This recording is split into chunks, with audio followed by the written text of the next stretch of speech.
क्या विजन है आपका इस बार चुनाव में और किन मुद्दों को लेकर आप जनता के बीच में जा रहे हैं? मुद्दा विकास को लेकर के है, जबकि हमारे जो सामने पार्टियां हैं उनका मुद्दा सिर्फ और सिर्फ धर्म और जाति के नाम पर, मजहब के नाम पर, मंदिर और मस्जिद के नाम पर लोगों को बांट कर राजनीति करना है। हमारे नेता राहुल गांधी का बिल्कुल साफ विजन है, नफरत छोड़ो भारत जोड़ो। हम किसी के साथ नफरत नहीं करते, हम सबको मोहब्बत से गले लगाते हैं। जो आउटसोर्सिंग से मजदूर रखे जाते हैं, ठेका प्रथा जिसे कहते हैं, उसमें तो आप ये समझ लीजिए बिल्कुल ऐसा वेतन है कि उनका शोषण हो रहा है। और मैं पूरी कोशिश करूंगा कि हमारे मुरादाबाद में सफाई कर्मियों का नियमितीकरण हो।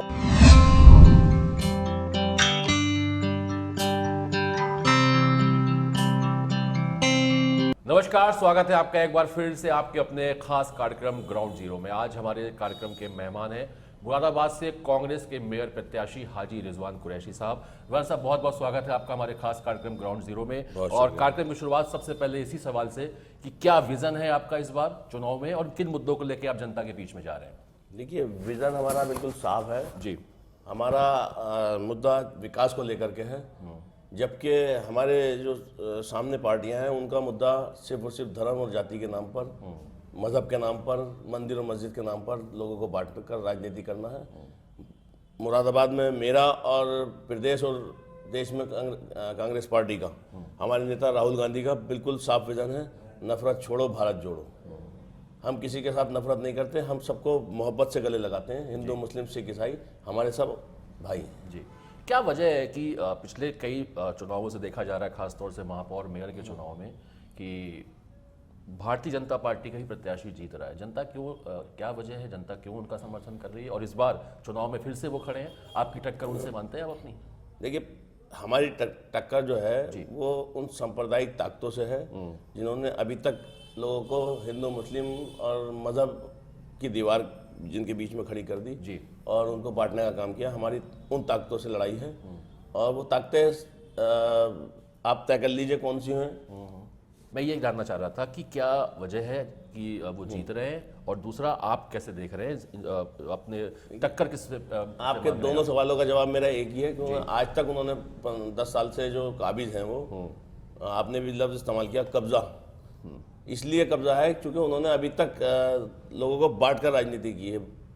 मतलब जो वोट है, जो एकजुट वोट है उनके खिलाफ, उसको बांट दिया जाता है। आज भी वही कोशिश जारी है। जनता क्या जागरूक नहीं है? क्या वजह है कि वो हर बार अपने मिशन में आप जैसा आप कह रहे हैं कि वो सफल हो जाते हैं? क्या वजह, आपको क्या लगा? क्योंकि आप स्वयं चुनावी मैदान में हैं, जनता के बीच जा रहे हैं, जनता से मिल रहे हैं, तो उनके विचारों को आप भी कहीं ना कहीं समझ रहे होंगे। देखिए, इस बार जनता उनके झांसे में नहीं आने वाली। अच्छा, ऐसा लगा आपको? बिल्कुल लगा। जनता से जो प्यार, जन समर्थन, जो मुझे जनसंपर्क करके मुझे महसूस हो रहा है, उसमें चूँकि मुझे पिछला भी तजुर्बा है, मैंने अभी 5 साल पहले इसी कैंडिडेट के सामने, भारतीय जनता पार्टी के कैंडिडेट थे, इनके सामने मैंने चुनाव लड़ा था और द्वितीय स्थान प्राप्त, चंद वोटों से हार गया था, द्वितीय स्थान प्राप्त किया था।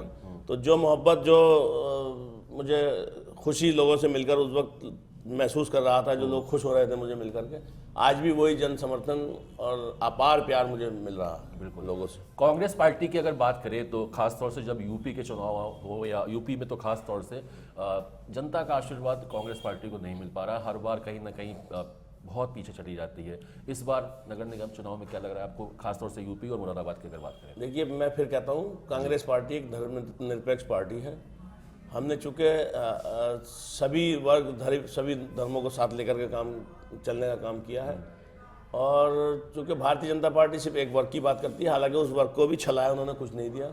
समाजवादी पार्टी एक वर्ग की बात करती है, उन्होंने भी उस वर्ग को हमेशा छला है, कुछ नहीं दिया।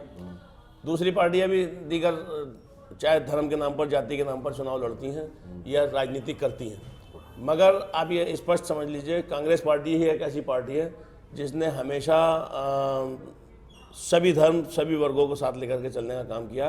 वहीं कुछ दिक्कतें हमारे साथ आती हैं कि हम एक वर्ग की बात नहीं कर पाते हैं, तो इसलिए थोड़ा सा, और चूँकि हमारा विज़न, हमारे विचारधारा बिल्कुल अलग है, और वो विचारधारा गांधी जी से प्रेरित है। जो कभी नहीं बदलने वाली। बिल्कुल, इस बार परिवर्तन आपको लग रहा होगा? बिल्कुल, मुरादाबाद में तो तय है परिवर्तन। अच्छा, इंशाल्लाह। जो आपने जनता से जो आपको सब चीज़ें समझ में आ रही हैं। भारतीय जनता पार्टी किसी हालत में भी मुरादाबाद से नहीं जीतेगी, आप देख लीजिए। अच्छा, चलिए, बहुत अच्छी बात है। अगला सवाल मुरादाबाद की समस्याओं से संबंधित है, चूंकि मैंने भी यहाँ काफ़ी सर्वे किया चुनाव के दौरान में। सड़कें हो, जल भराव की समस्या हो, बिजली की समस्या हो, सीवर लाइन खास तौर से बहुत बड़ी एक समस्या है यहाँ पर। सफाई कर्मचारियों की समस्या देखी जा रही है, कूड़ा नहीं उठ रहा है। क्या वजह मानते हैं और ये आपका एक मुद्दा बन सकता है चुनाव में? देखिए, सबसे बड़ी समस्या जो मुरादाबाद में ज्वलंत समस्या मैं कहूँगा वो सफाई मजदूरों की है। जो संविदा कर्मी हैं उनको अच्छा खासा वेतन मिलता है, जो हालांकि उनका भी कम है वेतन मेरे हिसाब से। जो आज महंगाई का दौर है, जो ज़माना महंगाई का चल रहा है, उनका वेतन भी कम है। मगर जो आउटसोर्सिंग से मजदूर रखे जाते हैं, ठेका प्रथा जिसे कहते हैं, उसमें तो आप ये समझ लीजिए बिल्कुल ऐसा वेतन है कि उनका शोषण हो रहा है। और मैं पूरी कोशिश करूंगा कि हमारे मुरादाबाद में सफाई कर्मियों का नियमितीकरण हो और कम से कम उनको वेतन, समान वेतन, समान कार्य समान वेतन। अच्छा, जनता ये भी कह रही है, जब मैंने जनता से बात करी कि साहब पूरा सफाई कर्मचारी आता है और पैसा भी देते हैं, उसके बाद भी कूड़ा नहीं उठता। देखिए, दोनों ही बातें हैं। जब तो वजह से काम करता आदमी कोई शौक से या खौफ से। शौक जब उत्पन्न होगा जब उसके बच्चे घर में सही से रह रहे होंगे, उनकी खाने की व्यवस्था होगी, उनकी पढ़ाई की व्यवस्था होगी, तो उसे अपने आप शौक होगा कि मैं जब यहाँ से मुझे 2 पैसे का फ़ायदा है, मेरे बच्चे पल रहे हैं, तो मैं शौक से उसे काम करूँ। दूसरा खौफ होता है। खौफ इस हमारे नगर निगम में मेयर साहब का इतना ख़त्म हो गया, चूँकि उन्होंने कमीशन खोरी इतनी इस कदर हावी है मुरादाबाद के मेयर ने कि अभी पिछले 1722 करोड़ रुपया स्मार्ट सिटी के नाम पर आया और उसकी डकार कहाँ कहाँ ली गई कुछ नहीं पता लगा। अच्छा, आज तक। तो जब कोई अधिकारी, कोई मेयर जब खुद बेईमान होगा तो उसका खौफ ऑटोमेटिक उसके कर्मचारियों पर से खत्म हो जाता है। बिल्कुल, और जनता कहीं ना कहीं परेशान है। जनता कहीं ना कहीं परेशान है। बीजेपी तो कह रही है कि साहब मैं 6 महीने में मुरादाबाद को स्मार्ट सिटी, बस 6 महीने का समय बचा है, मेरा सारा काम हो गया, और वो इसको बहुत बड़ा मुद्दा भी लेकर के चुनाव में आए हुए हैं। आप कहाँ तक धरातल में देख रहे हैं स्मार्ट सिटी और मुरादाबाद, जो अगर आज वर्तमान का आप मुरादाबाद में सिर्फ एक एरिया में बताता हूँ आपको, बुद्ध बाजार, हाँ, जो स्मार्ट सिटी के नाम मैंने पर सर्वे किया है वहाँ पे, स्मार्ट सिटी के नाम पर जो उसको छला गया है उस एरिया को। मैं आपसे पूछता हूँ कि स्मार्ट सिटी क्या पुराने ही शहर को बसाया जा सकता है? आप नया मुरादाबाद पिछले 20 साल से नहीं बस पाया है, आप नए मुरादाबाद को स्मार्ट हाईटेक बना दीजिए, यहाँ की भीड़ ऑटोमेटिक वहाँ पहुँच जाएगी। वहाँ पे रजिस्ट्री में छूट दीजिए, वहाँ पे बिजली पानी 10 साल के लिए बिल्कुल फ्री कर दीजिए। बहुत सारी सुविधाएं हैं जो नगर निगम के हाथ में, वो उसको करके उसको हाईटेक बनाया जा सकता, ना कि 100 साल पुराने बसे, 150 साल पुराने बसे उस बुद्ध बाजार को जो हमारी आन बान शान हुआ करता था मुरादाबाद की, उसको बल्कि ऐसा लगता है कि जैसे हम यूक्रेन में आ गए हैं। लेकिन यही सवाल, इसी से बुद्ध बाजार से संबंधित सवाल जब मैंने यहाँ के अधिकारियों से किए और खासतौर से बीजेपी से के बड़े नेताओं से जब इसको पूछा गया, तो उनका कहना है कि साहब देखिए, हमारे घर में भी, जब आपके घर में भी पुताई होती है या कोई पुराना मकान होता है, तो उसको जब तोड़ के जब उसको तोड़ा जाएगा, उसकी सफाई होगी, फिर उसका नया निर्माण होगा, तो इसमें बुरा क्या है उनका? मैं आपसे ये पूछना चाहता हूँ, मकान अगर कोई हमें तोड़ना है तो उसके लिए हमें अपने घर वालों की सबकी राय लेनी चाहिए। बिल्कुल सही बात है कि हम इस मकान को तोड़ने, नया बनाने जा रहे हैं तोड़ करके, और अगर सबकी राय नहीं होती तो उसे नहीं तोड़ना चाहिए। हम एक नया मकान क्यों ना बना लें, एक नया आशियाना क्यों ना बसा लें, उसमें क्या बुराई है? मैं आपसे पूछना चाहता हूँ। आपका कहने का तात्पर्य यह है कि अगर कोई भी चीज अगर हो रही है तो आपसी सामंजस्य होना चाहिए, किसी की कोई तकलीफ नहीं होनी चाहिए, और जनता जो आज परेशान है, वो नाखुश है, वो नहीं होना चाहिए। कल मैंने जनसंपर्क किया, एक दुकान पर पर्सनली में जाकर के मिला। जी जी, मैं समझ सकता हूँ 8 महीने से जिनके यहाँ ग्राहक आके नहीं देखा जिसने, उन लोगों की हालत क्या होगी, उन लोगों के बच्चे कैसे पल रहे होंगे, उनके परिवार कैसे पल रहे होंगे, उनके बच्चों की पढ़ाई का क्या हो रहा होगा, ये सरकार ने सोचा है?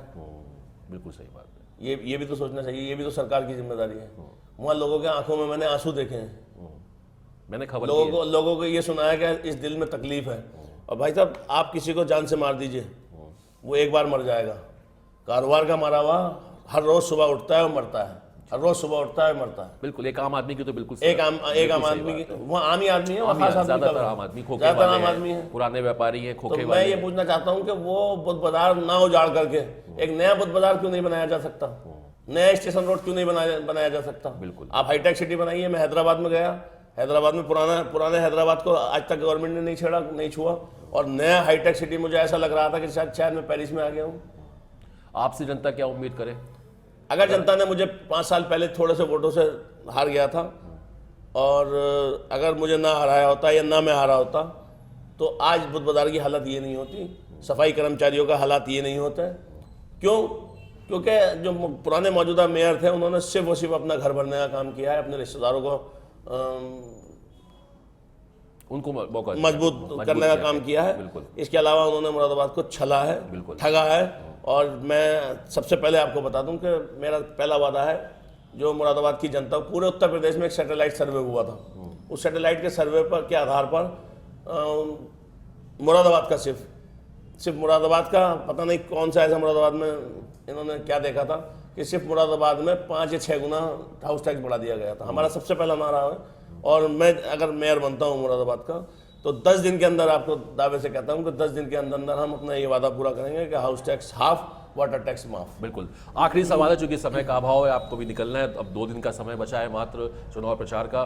जनता से क्या कहना चाहेंगे, क्या संदेश देना चाहेंगे, और रिजवान जी को आम नागरिक मुरादाबाद का वोट क्यों दे, और क्या कुछ सरप्राइज देने वाले हैं आप जनता को? कैमरे के सामने देख के प्लीज। जनता से मैं ये अपील करना चाहूँगा आपके चैनल के माध्यम से, मुरादाबाद की इस आवाम से, कि इस बार हिंदू, मुस्लिम, सिख, ईसाई सभी धर्म, सभी जाति के बंधन तोड़ करके एक मुझे उम्मीद है, और मैं अपील भी करता हूं कि मुरादाबाद इतिहास रचने जा रहा है, और मुरादाबाद एक ऐसा मेयर चुनेगा जो ये एहसास करा देगा इस मुरादाबाद को कि मेयर क्या होता है, मेयर शहर की आवाम के लिए क्या कर सकता है। बिल्कुल, बहुत बहुत धन्यवाद, आपने अपना कीमती समय हमको दिया। तो आप थे हाजी रिजवान कुरैशी साहब, जो कि मुरादाबाद से कांग्रेस के मेयर प्रत्याशी हैं, जिन्होंने मेरे सभी सवालों के बहुत बेबाकी तरीके से जवाब दिए, और उनका कहना है कि अगर इस बार जनता का आशीर्वाद उनको मिलता है तो वो कुछ ऐसा नया करने वाले हैं। खासतौर से हाउस टैक्स की बात करी, सफाई कर्मचारियों की बात करी।